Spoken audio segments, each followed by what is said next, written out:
Now, Luke, obviously more serious news this week. Yeah, Be fascinated in what your radio audience have been reacting to this as well.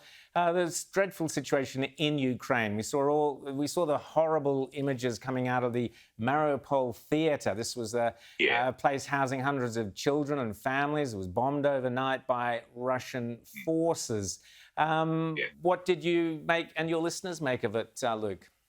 Um, well, if the first thing we all feel, Rowan, is helplessness. I mean, you have a situation here where you have these innocent people being attacked by an egomaniacal murderous so-and-so, and indiscriminately just bombing. And we're seeing images of young kids in hospital covered in blood, and of course, loss of life.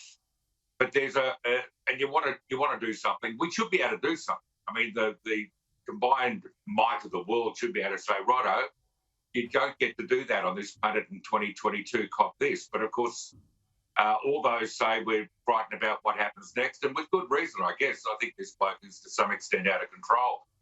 So there's a feeling of helplessness amongst our audience, pure anger about what Putin's got up to.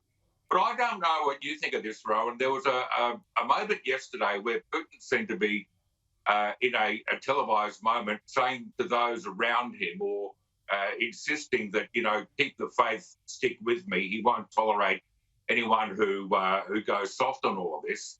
I don't imagine you do that just because you do that. You do that because perhaps there are murmurs. Perhaps we've got to a point where these sanctions are biting so hard that he's realising, or there is some talk that within, that there are lots and lots of people unhappy and he's lost a great deal of support. We'll never know because it's not a free country. But people are angry, people feel helpless.